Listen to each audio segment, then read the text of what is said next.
Hello, and welcome to a blind tasting video.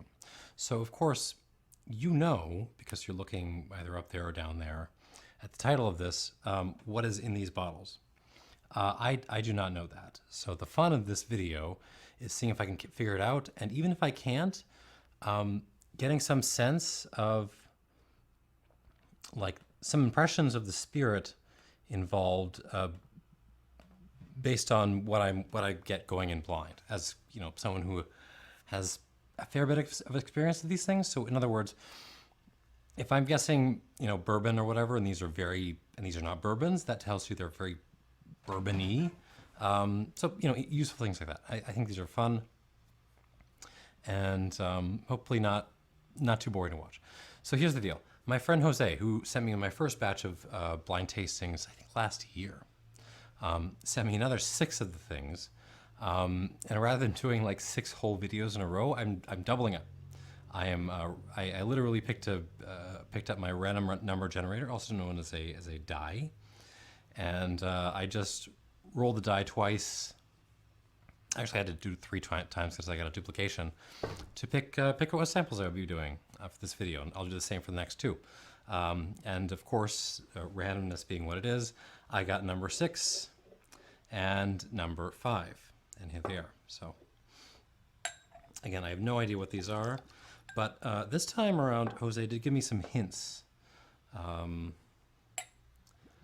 I will read those out to you while I let these settle. These have been airing out for about not very long, half an hour or so. So they haven't had as much air as is ideal, but I'm kind of rushing things today because my daughter's asleep. So if you hear crying coming from that side, and I have to furiously pause the video, that's what's going on. Okay, so his reports are for number 6.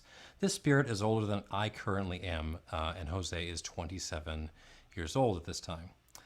For his hint for number 5 is that after distillation, this saw maturation in a sherry cask before being bottled. Okay, so the hint for 6 is narrows things down considerably, because my friend Jose, and I respect him enormously, is not, you know, rolling all that deep money-wise. So I don't think there's, you know, 30-year Macallan here. The fact that this is older than 27 years is telling me, you know, we're looking for, you know, Armagnacs, maybe grain whiskey or blended whiskey, maybe cognac could be on the table, or maybe something from the space side that is, you know, not that maybe like a secret distillery or something that isn't very well known. For sherry maturation, this one was kind of a laugh to me because I am terrible at spotting sherry casks. So what Jose has done is sort of taken the work out for me. It just told me right up front, by the way, this is going to be a sherry cask. Now, what could it be? I mean, everything gets sherry finished these days, right? So, I mean, normally back in the day, you would have thought, oh, it's a malt or something like that. But now this could be a bourbon, this could be a rum, this could be a ton of different things. So I have no idea. Anyways, we're going to go into this. I'm going to try to guess as much stuff as I can, and then you'll get the reveal where, again, you can laugh at me, and I will laugh at myself for getting all of this wrong. All right, we're going into number 6.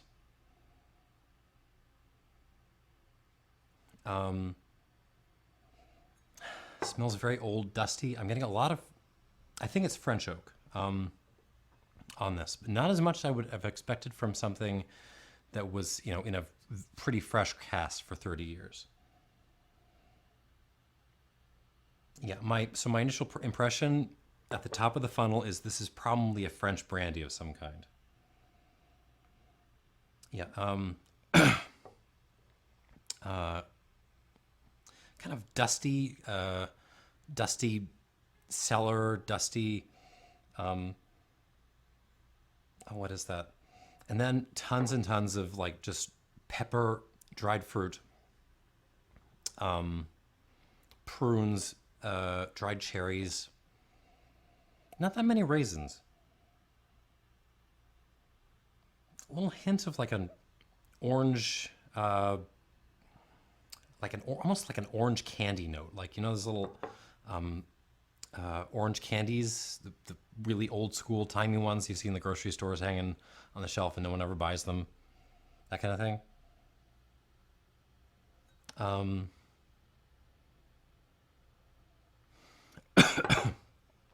Slightly floral, but in that way that full notes get where they're almost getting a little bit metallic. So like metal flowers on the nose. Slightly, actually getting more and more potpourri like. A hint of cider apple, although I don't think, unless I'm gonna get walloped and shocked, I don't think this is a Calvados.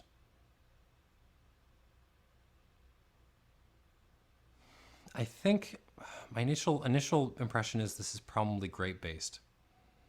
But I may change my mind on the palate. I don't think this is a Mar. It isn't being funky enough. Leaning towards grapes. We'll keep apple and pear based as a sort of outside option.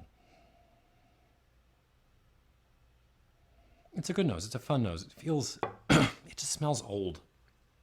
I'm curious to see what this does if it opens up a little bit with some water. That slight the metalling of that sort of dusty cellar thing and the kind of candied orange. It's very kind of seductive. All right, on the palate, here we go.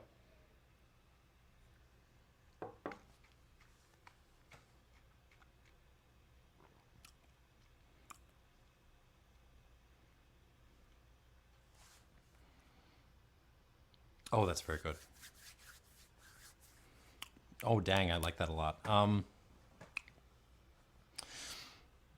So this is showing very well the magic you get when you're getting some, this is not sort of fresh oak. It hasn't been matured in fresh oak the entire time. What you're getting is maybe third fill oak, somewhere around there, or just very large casks that have been used maybe a couple times. And it's just filling up my mouth with this sort of dusty, kind of earthy, old dirt, old cellar, mixed with beautiful flowers and something, and some dried fruit. Again, those are sort of the dominant notes.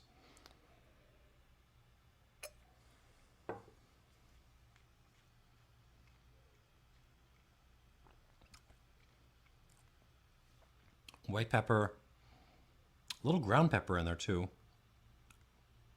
The flowers on the palate are dominating the show much more than they were on the nose. Those sort of that sort of metallic flower note that I kind of enjoy. Lots of dried cherries. Kind of what is that? Some like almost like root vegetable notes, like you peeled a potato or something. You were eating like raw potato peel, that kind of thing, like root vegetations, or you just like pulled some roots out from a tree and started chewing on them, but nice.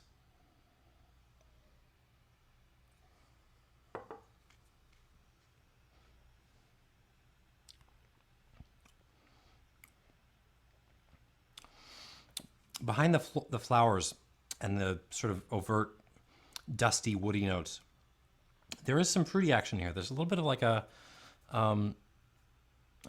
there's the dried cherry notes, but there's almost like a, almost a cranberry note in there, like a stewed cranberry thing. Some cinnamon, cardamom, a little nuttiness, a little like walnut shell in there.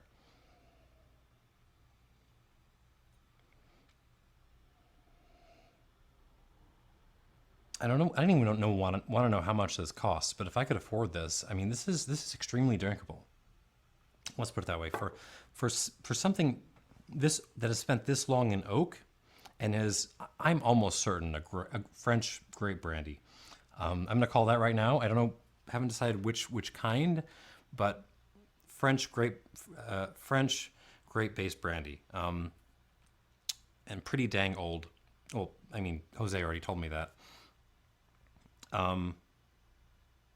This is extremely drinkable. I use the word sessionable a lot, probably too much, but this is sessionable stuff.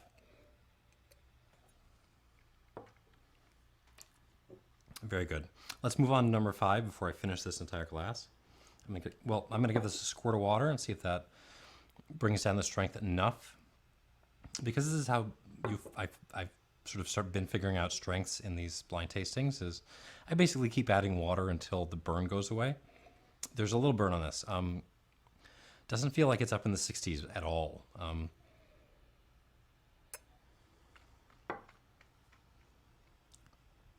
And that tamed it.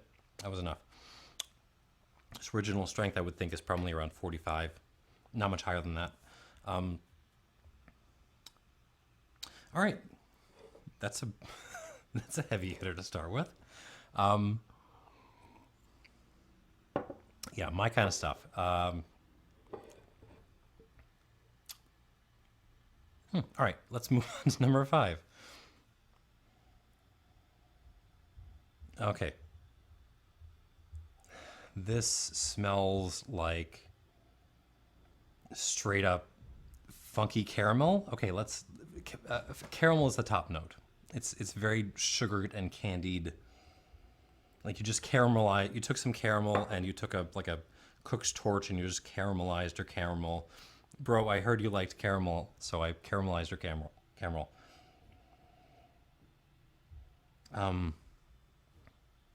First of all, I don't think this is a malt. And actually, no, I would be on the floor if this was like a Scotch malt whiskey. It just isn't. I'm pretty sure this is a rum of some kind. And the cask is just burying everything. So caramel, a touch of struck match, little coal smoke in there.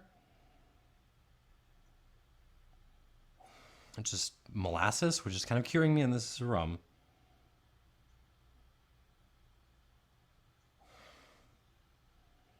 And a little bit of dried fruit, but not. I mean, it's more like caramel colored dried fruit than anything else. So take like a fig, like one fig, and like one golden raisin. Smother them in caramel and some white pepper for that matter.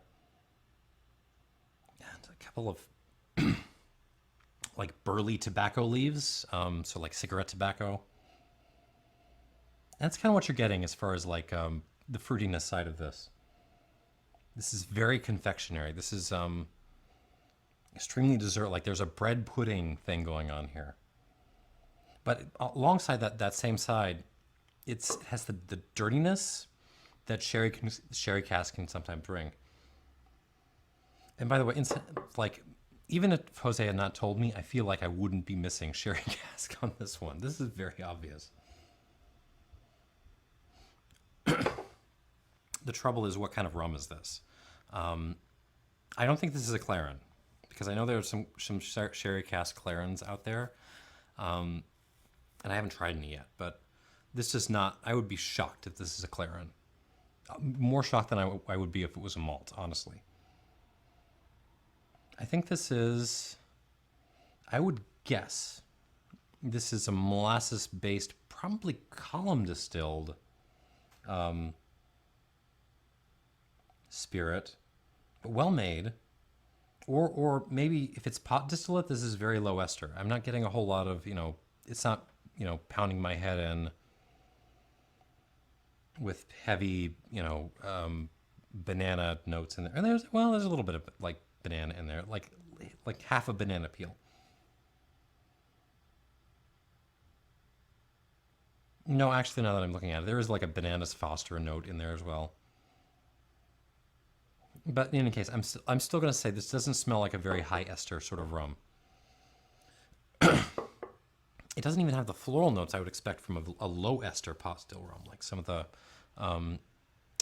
low ester Hamdens or something like that. It really smells like something, made, distilled to like 90% or something like that in a fairly industrial setup. and then thrown into a very, very active sherry cask for, I don't know how long. It depends on tropical or continental maturation, I guess. No less than like 6-7 years, I would say.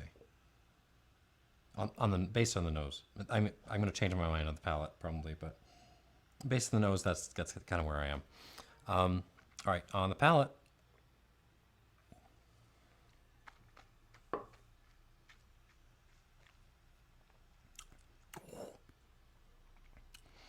Wasn't very nippy on the nose. Gets very nippy on the palate, and it's not just the part of that is the sherry cask delivering loads of freshly ground black pepper at me. So caramel and bread pudding and yeah, bananas Foster, all smothered in black pepper and like struck matches and like one prune, one fig, and a little bit of molasses in there too.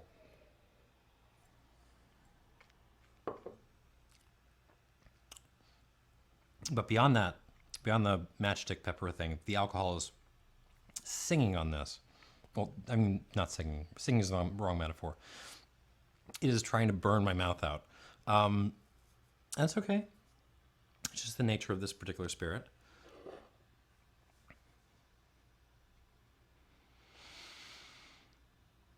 Yeah, age-wise, I don't think this is. It's old. It's not hugely old. I don't think this is older than 15 years. But yeah, I'm gonna stick with my initial estimate. I don't think this is younger than 6, unless they used a quarter cask or something. But I don't think they did. The tobacco notes from the nose are still there. The sort of burly notes. There's a little bit of like a Madeira character to this, as well as those sort of desserty notes. In a certain respect, this reminds me of rum barbancourt, but I don't think it's rum barbancourt. Yeah, this strikes me as just someone took some pretty good column distilled molasses-based rum and threw it in a sherry cask. So this could be, which is to say, I have no idea where it's from. This could be from Latin America. This could be from Mexico. Could be from. I mean, could it be from a hybrid still, like some kind of privateer-like setup? Maybe. Let's keep that as an open possibility. But I don't. In any case, it's hot. It's very desserty, and it's very, very, very sherried. And I kind of like it. All right, so let's give this one squirt of water. See how it responds. Still hot. 2 squirts.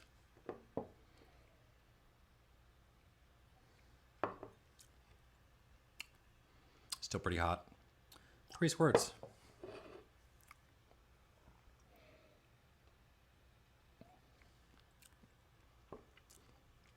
Still. All right, I'm not going to go deeper than 4. Let's see if that tamed it.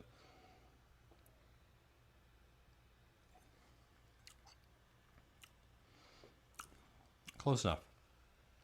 All right.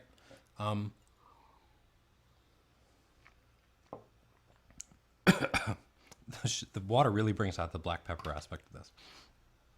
All right, let's go back to blind number 6.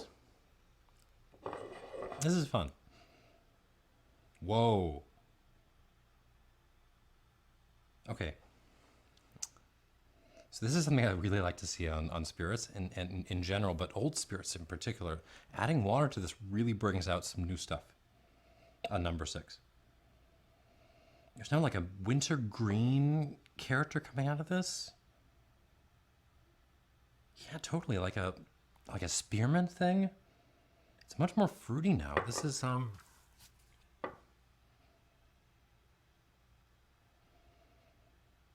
god, that's great. Winter mint, wintergreen, spearmint, a couple of pine needles in there, and much more like on fresh fruit. There's almost some orchard fruit creeping in there now, almost like a like a dried pear thing, alongside maybe a little bit of fresh pear. The dustiness is really, really receded. The wood has gone back rather than forward, which is really unique when you add water to a particularly old spirit. Usually it's the wood that comes out, not here. Okay, so I like this before I added water, and now that I've added water to it and it's transformed in this way, I really like it.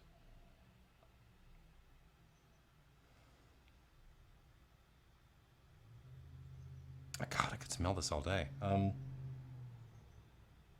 fruit is killer. Like the best sultanas ever made, smothered in like herbs and stuff. That's kind of what I'm getting right now. I mean, some basil and thyme beyond the sort of minty things. God, that's a great nose. A little bit of smokiness in the background, like a wood smoky thing. Very dominated by the fruit and the herbs, the green. I like this. On the palate.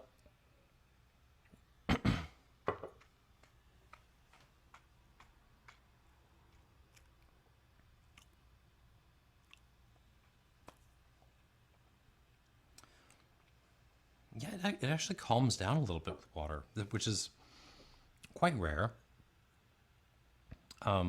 It's as far as old spirits goes. Let me try that one more time.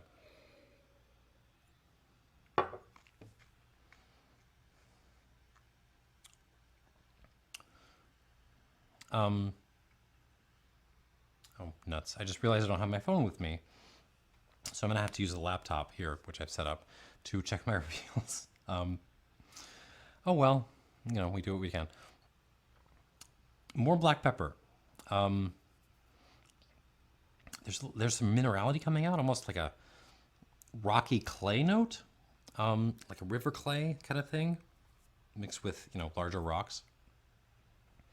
The fruit is killer. The dried cherries, a little fresh cherry, the cranberry.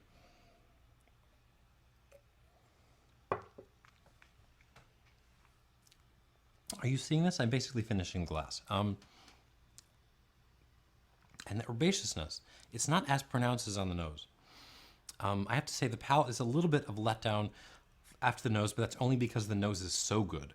Kind of a nice drying herbaceous touch on the finish.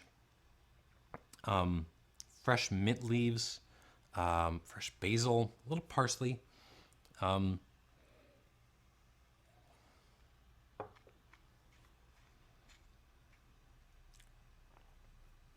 Just, what is that? Just lightly nutty. Almost like a very light macadamia note in there. This is extremely good. Oh, what am I going to guess on this? So I'm struggling as to whether, so here's my struggle, right? So I'm pretty sure this is a grape-based French brandy. I'm pretty sure the ABV it's not going to be higher than 50%. I'm going to guess 45. So Jose has already told me the age. I'm going to guess 30 because why not?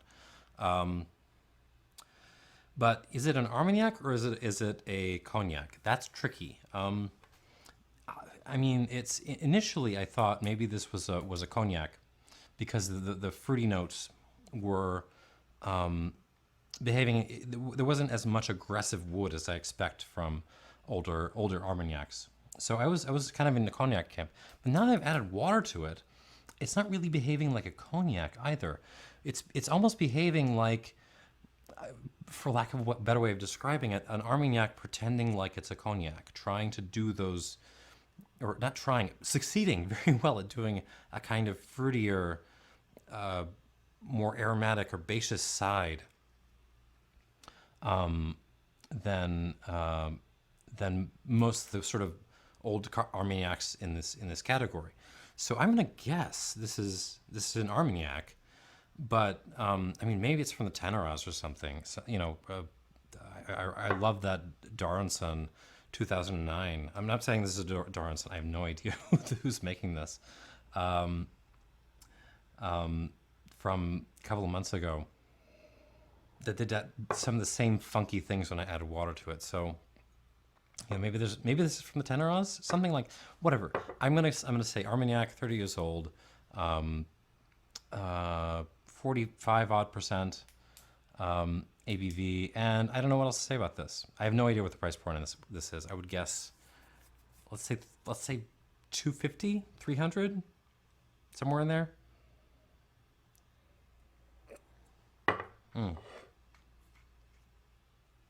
God, it's good though. 90 plus points. I like this a lot. On the rum, or well, I think it's a rum. In fact, I would be shocked if this wasn't a rum. Blind number 5 doesn't really develop much on the nose with water. The pepper kind of comes out. The struck match comes out a little bit.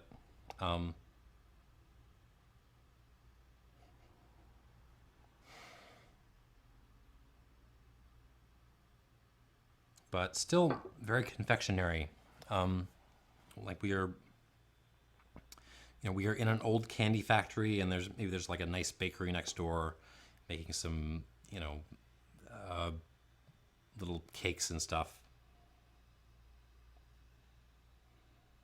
What's this sort of German cake with the what's it called? Strauss something?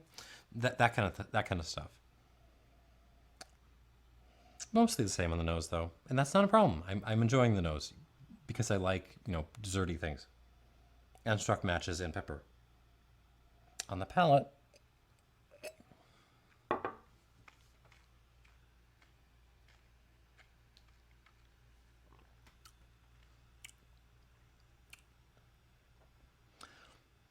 actually brings out a lot more oak. I think this is on the older end of what I was thinking.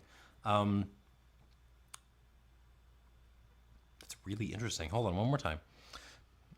Brings out a little bit of an herbaceous touch, but more like herbal wood, like drying wood, than actual herbs.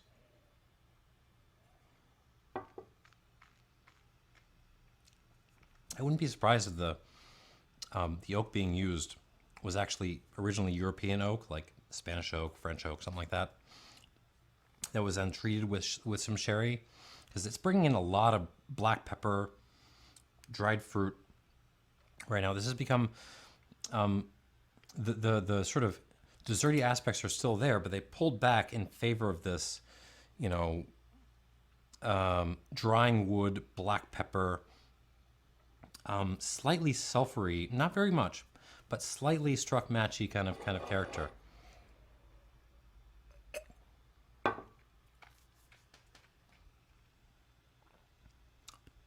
It's pretty good. The tobacco note is still there, but it's burley. It's kind of softened up a little bit. So we're mixing our burley with a little bit of like stoved red Virginia to kind of soften it up. I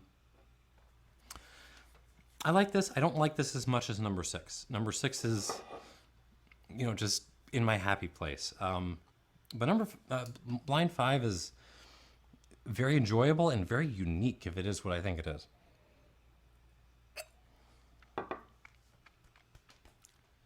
What do I think it is?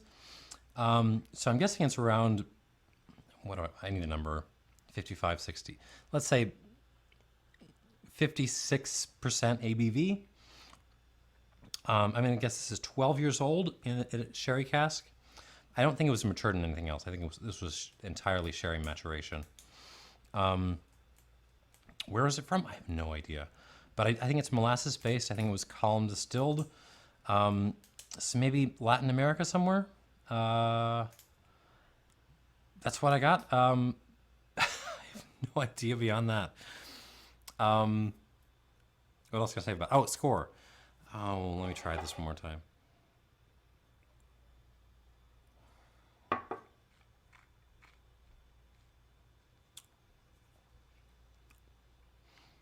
It's good. It works. It works. It's a little bit narrow and a little bit austere, but I like it. I'm going to give this an 87 out of 100. And if you're a sherry fan and you're looking for something a little bit different, this is a great option for you. All right, so those are my guesses. Let's see how wrong I am. I'm literally going to open up the chat window right now. Oh, hey, look at that. Shit. Okay. I mean, poo-poo. So sample 6, you're obviously knowing this already, but sample 6 was indeed the Domaine Aronson. It was a 40-year-old, not a 30-year-old. 1979, not 45%. This was 40.9%. No wonder it sort of calmed down after I add water to it. Comes across as hotter than that. A little bit hotter, not too much. Yeah, so you know, Ténarèze Armagnac. I kind of got that part right, even though I was totally wrong about the age. But I liked it. 90 plus out of, you know, I'm going to write that down so I don't forget. If my pen works, 90 plus, whatever. And the, a Savanna. Okay, sample number 5 is Rum Nation Savanna Sherry Finish. So not entirely sherry matured. I was wrong. Bottled at 57.4%. I was actually pretty close on the strength. No idea which Savanna this was. Hold on, I'm just going to try to open up the picture and see. No idea. I'm guessing this wasn't the hair or any of the really funky marks. It just doesn't have that sort of character to it. But in any case, a Savanna, that makes sense. I'm guessing column still though. I would, you know, tell me I'm wrong. Jose, please. 10 years old, not 12. So I was wrong on that. But not too wrong. Okay. You know, that's a decent, I'm pleased with that. That's all right. And this is terrific. This number 6 Aronson 4079. I mean, if you're, again, I'm sure if this 40-year-old is not, you know, cheap by any means, and Jose didn't give me the price, but yeah, I mean, this is, if you're looking for like drinkable old yak, this is price no object. This would be a terrific choice. Okay, that's what I got. 90 plus, and what, 87 did I say? Yeah, and that's where we are. Thanks for watching, and cheers.